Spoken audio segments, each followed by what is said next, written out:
Hello, hello, everyone. It is me, Melissa D. Hall of Get Well with Mel.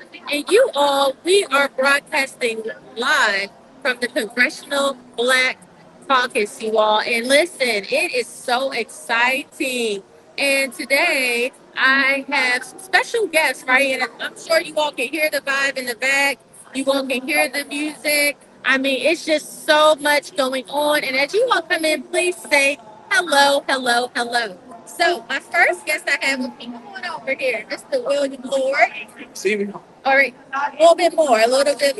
You all, let me tell you a story. So as I was arriving here, I usually have my laptop that I go log on. I'm using StreamYard, and when I got to my hotel, my laptop shattered. Okay, like totally shattered. So I am going live for my cell phone. I am making it work. Okay. And so I had this gentleman here move over just a little bit more because it's a little bit more the landscape of this cell phone camera is not as large. So listen, like I said, in the comments, just let me know that you all can hear me. And so I have Mr. Lord here and Mr. Lord, two these people, these good people here with me. With this microphone? Yes, I can hear you. All right. So William Lord, aka Lord William. I am the CEO of Black Men Network. I am the president of Intelligence Working Together. And what we do is, with Black Men Network, we're a union of professional, intelligent black men to advocate for better representation of black men. For Intelligence Working Together, it's a network of black businesses or underrepresented businesses. And the people that want to help us succeed in what we're doing there is advocating uh, better opportunities. I love that. So tell us, what made you all come to the Black Caucus? What is your purpose? So, a member of the Black Caucus, probably the head of the Black Caucus, he's been supporting him for years. Okay. So, it seemed only natural to support him. So, stood up probably about 5 years ago. And once we got introduced to him, he told us what he did and said, hey, look, it's only natural. Okay. So I know you're all about having black men represented in healthcare. Is that right? Technology. So our four main areas of focus are government, healthcare, finance, and STEM. I feel like, people need to be represented. How can you have a voice if you don't have representation? So, I mean, why not? If we are spending our money, then yeah, we definitely need to be represented in finance. We're paying taxes. We need to be represented in the government. Um, Technology industry would absolutely fail if it weren't for the black community and the people that support us. So, oh, I'm sorry to interrupt you. Yeah, go ahead. So, what are some of the ways that your organization is actually making a difference? One of the biggest things that we do is we talk to our local representatives. We also advocate for people in different areas that they may not be able to talk to their local representatives. They have something to say, they just may not know how to say it. So we gather that information, put it together for them. Either we can speak on their behalf with permission, or we give it to them and then they can speak for themselves. Another thing that we do is we go to these different organizations, the ones that say, we have these different programs that are designed for underrepresented communities, and for minorities and so forth. We hold them accountable. We hold their feet to the fire. If they say they're going to do something, if their money and their organization is heavily dependent, I don't care if it's even 20 to 30% dependent on the black community, then they definitely need to be going back and saying, okay, we did this for us. We need to do something for you. Absolutely. So I'm going to ask you one last question here. Okay. Sure. So in this current climate, right, a lot of African Americans are being laid off. Okay. Right? What is your organization doing to help these displaced individuals? So some of the people they're displaced, okay, but a lot of them they don't know why they're displaced. So we need to understand why they're being removed from their jobs. We also need to find what skills level they have that are transferable. Once we get that information, now we go to these prospective employers, these recruiters, so forth. Say, hey, we have these people highly qualified, and we get them placed. Okay, yeah, and okay. Speaking of that, because you just brought up something for me, I know you work a lot with people in STEM. You mentioned STEM. Yes, heavy in STEM. Heavy in STEM. Okay, so AI is the thing. It's Right, taking over. right. Besides this whole assault on DEI, the artificial intelligence is taking over as well. What is your solution to that? What do you think people should be doing for those that are in a STEM career now? You know what's crazy about it? I just went to an exhibit, a human rights exhibit, and they said they had a portion on there where there's an intent to destroy creativity. And I thought that was it was enlightening, right? So we have AI, or you have a technology that's doing the majority of the things for you. Absolutely, it's going to destroy your creativity. It's going to drive. It's going to make it seem like I really don't need to do all this because I got something that can do it. Yes. So what we do is with our network, we have a continuous learning path. And every day we're learning about something. Every week we have a different subject and we're teaching each other. Those one of the ways that we're doing it. Then we reach out to different people. We take our intelligence to other people. Maybe they don't want to learn, but you know what? We can definitely influence them because if you see us speaking heavily about being intelligent, then guess what? You're going to want to do the same thing.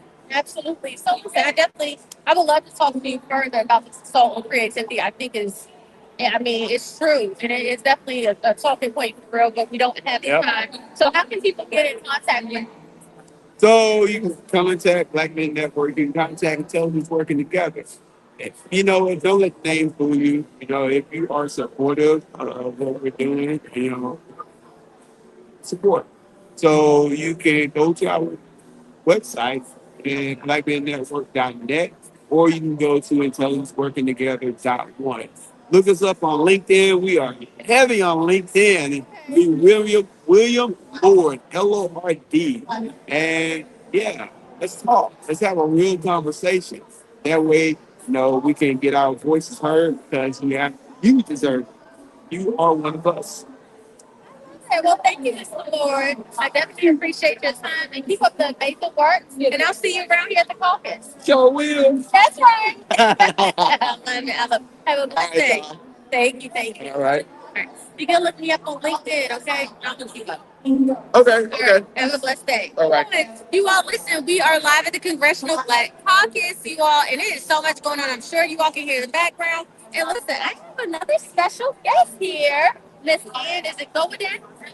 All right, Miss Ann Gowadek, and she is all about mental health. Okay, and that's what Get Well with Mel is about health and wellness. Okay, so Miss Gowadek, tell us about what you're here today to represent.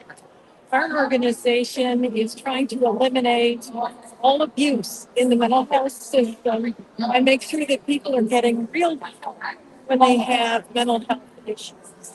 There's a tendency when people have emotional problems or stress in their lives that if they go to a professional, all too often there's a rush to judgment to be prescribed psychiatric drugs. And there are a lot of other reasons that a person could be stressed.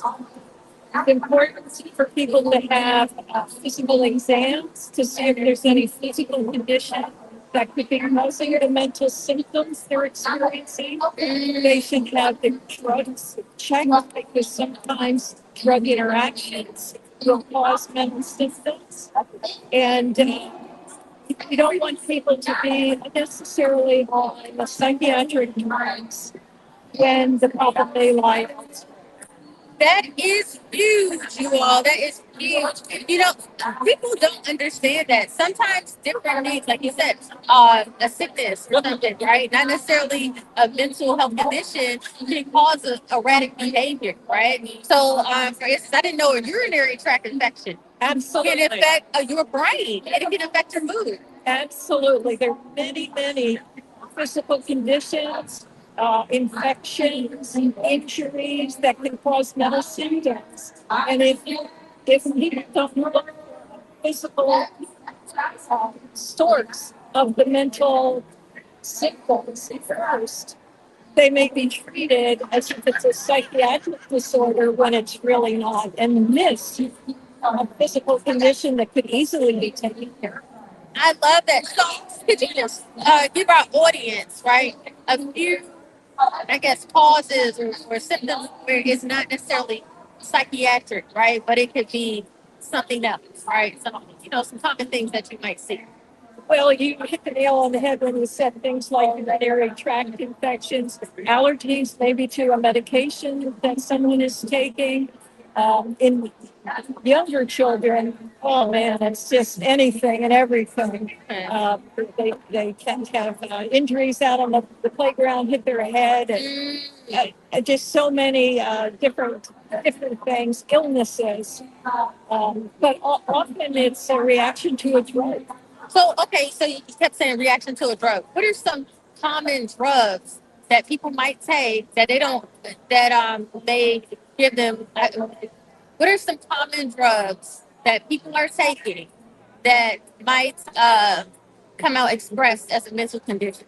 I unfortunately that's out of my area of expertise. Okay. But it is something that a physician should be checking. If somebody is feeling depressed or anxious, they should be checking first for possible physical causes that can easily be taken care of before they are put on psychiatric drugs that can have a lot of side effects.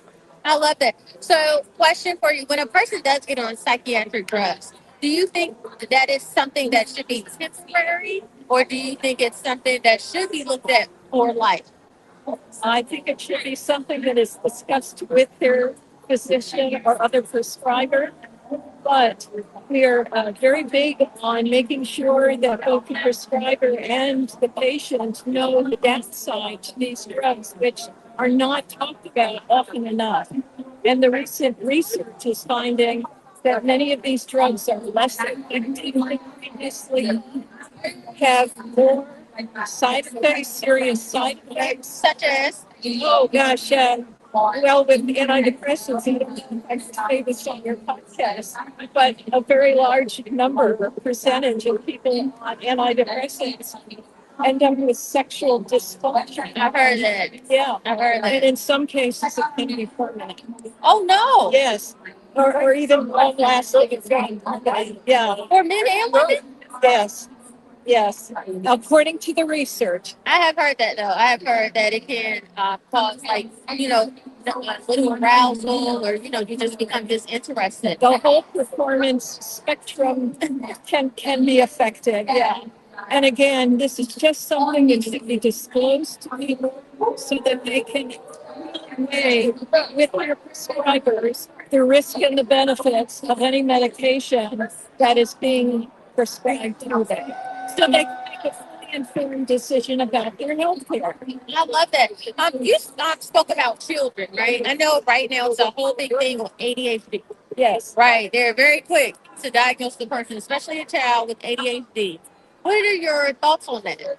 Well, there's a checklist that actually could probably apply to any child on this planet. Okay. And so for someone to say that this is somehow a behavioral issue that needs to be addressed with drugs, why don't we address the behavior? Hmm. And in school, where teachers are often the ones that are complaining to parents that the children are being disruptive or not paying attention, in many cases, they just need extra support because they're falling behind a little bit, or they need a challenge because they're very bright and they need educational support at their level to keep them engaged so that they aren't fidgeting around. And unfortunately, as it turns out, African American children are much more likely to be diagnosed as with ADHD, with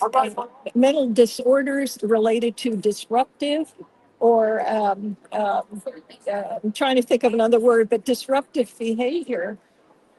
And it's part of the systemic racism that the American Psychiatric Association and American Psychological Association have admitted is ingrained in their practices. So it's just something to keep in mind when you're navigating the mental health system and trying to get help for issues that are disturbing you in some way. I love that. Last week I actually had a doctor on here, and we touched on some of that racism the uh, in the medical field.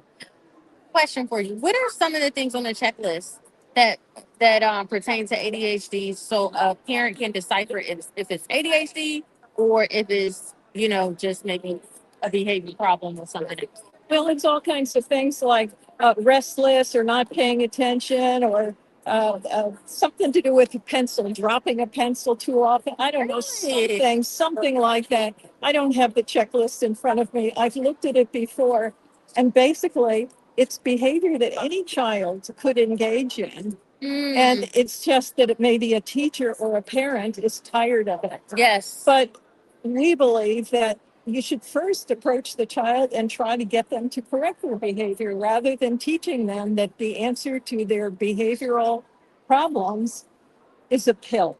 Yes, I totally agree because a lot of times once they get on those medications, it doesn't stop. It's like forever. You know what I mean? Until adulthood. That's right. Yes, and like they really never know how to control their real personality. That's right. And it's so important for children to be able to learn self control, self discipline, and to be able to express themselves appropriately if they're getting frustrated or they're not understanding something in class. I love that. Okay, so do you mind just before we go again telling people who you work with and if they would like help or more information, how they get in touch with you? My organization is Citizens Commission on Human Rights. Okay. And if you go to the website, it's cchr.org. And there are videos there about different topics having to do with mental health and some things that you want to be aware of when you're going for mental health treatment or somebody in your family or a friend has some mental distress, emotional distress, and is looking for help. Okay, wonderful. You all got the information. Thank you so much, Miss Ann. Thank you. I appreciate your time. Thank you. All right, y'all. Listen, we are live at the Congressional Black Caucus. As you see, we have so many resources, so many good people here fighting a good fight. Thank you, who want to make life better, not just for African Americans, but for everyone, for the children. Okay. And we listen, I see Black Lives Matter over there. I wonder if they could come over. Let me see. Hey, you all. Excuse me. Would you all mind coming over? Someone? We're doing a podcast. Oh, listen, y'all. We got Black Lives Matter coming over. I'm so excited. All right, listen. We are live on Get Well with Mel. Okay, we are live. Take a seat. We're live on Get Well with Mel. And listen, we got Black Lives Matter coming over right here. So let's see. Can you move over just a tad, please? Okay. All right, please. Move over just a little bit. We on the cell. We on the cell. Hello, hello. Nice to meet you. I'm Melissa D. Hall here with Tandiwe with Black Lives Matter grassroots. fantastic. So Black Lives Matter grassroots, right? You are the same as the BLM organization, or is it different? Okay, different. We split from that organization around 2020. Here at the Boots on the Ground chapters. So we had to appeal to that organization for release of funds. Every time we needed some money to, yeah, transportation, to get signs, to do signs, for food. Okay. So when we found out what was happening in response to 2020, we just did. They weren't really releasing them to the chapters and organizers in a democratic way. So we took them to court, but because we don't have any money, we lost. They hired Hillary Clinton. Really? Not a chance for us. Yeah. But we're still organizing. We're doing the work ourselves. We did have to create a 501c3 and for so that we can get information. But it's hard right now in this climate. Any Black radical organization, any Black organization in general is having a hard time fundraising. Okay. Well, good. So you're a Black Lives Matter grassroots. Okay. And your mission is? Our mission is Black liberation. Our mission is anything that advances the cause of Black liberation in this country. So whether that looks like reparations, whether that looks like food justice in our desert areas, whether that looks like getting police out of our schools, we're criminalizing our children and putting them in the school system pipeline, and that's supporting our families who lose their loved ones to police violence every day. we do all of that.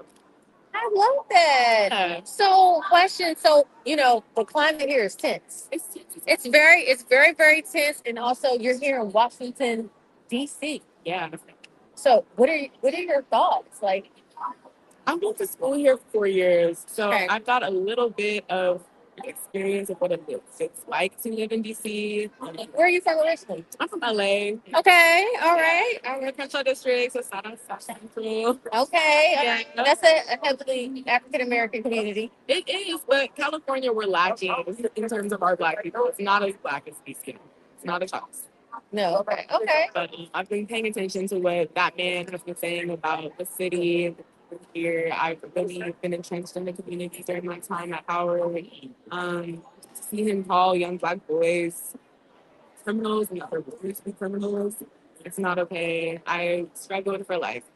All of my high school experience trying to get Black Lives Matter in schools, and the platform that I created is adopted by the National Education Association. Oh, that's wonderful. Yeah, so, but I'm really big on Black youth, and making sure that our Black youth are protected. And in this city, it needs a lot. Okay, so question for you: do you think that with all the scandal and everything that is happening with the Black Lives Matter, and also with the climate of today, Yeah. do you think that the Black Lives Matter cause and name, do you think it's still relevant?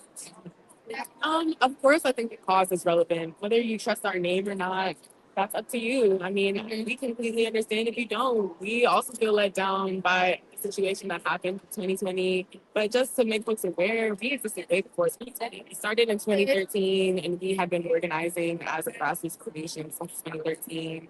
Across the country. So I think part of it was that we just weren't ready to be.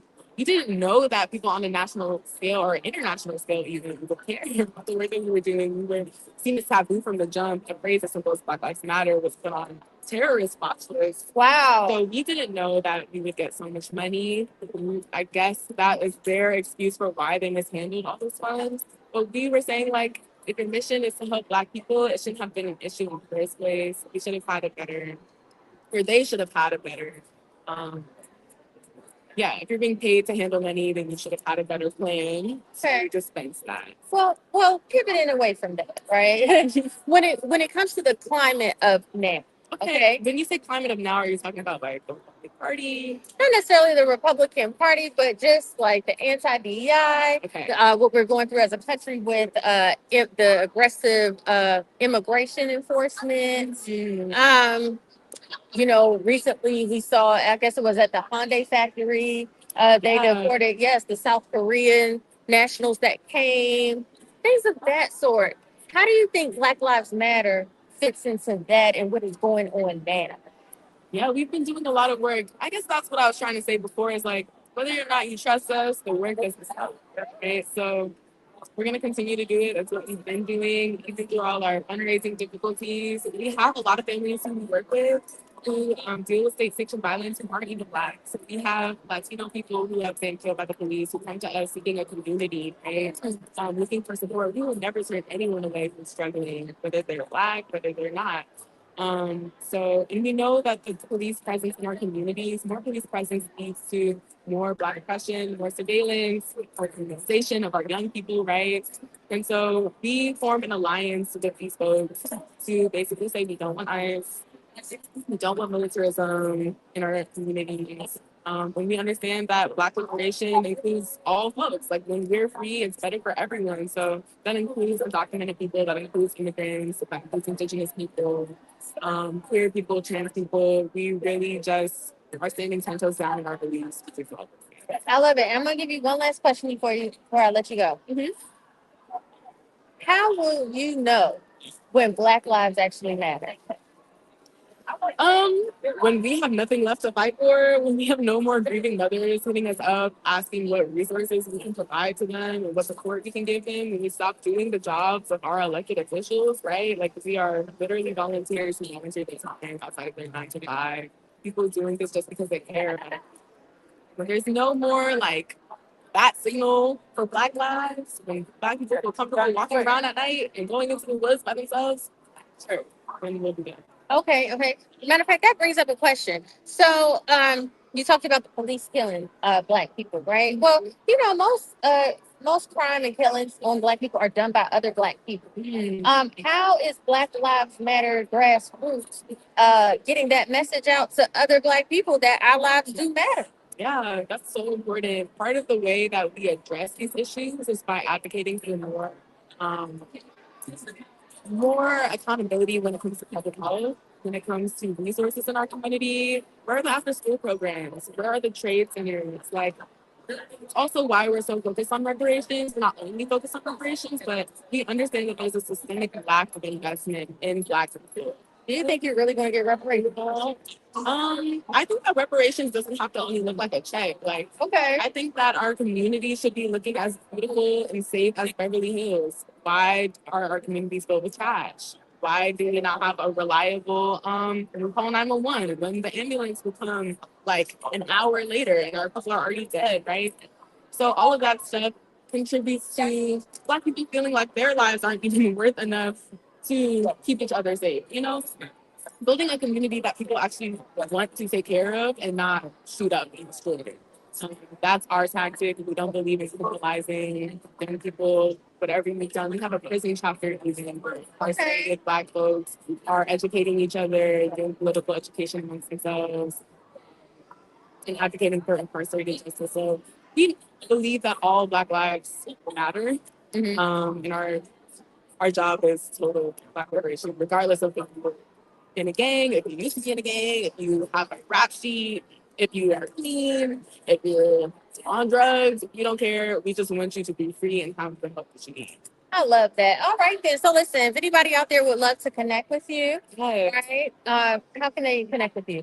Our website is blmgrassroots.org. Our Instagram is at blmgrassroots, BLMGRASS. You can donate. You can see our campaigns that we've been working on. We don't tackle every single issue. We don't do gang intervention ourselves, but we have coalitions with people who do all sorts of work like that. Okay. So yeah, we're always looking for more people who can expand the resources that we can provide to the community.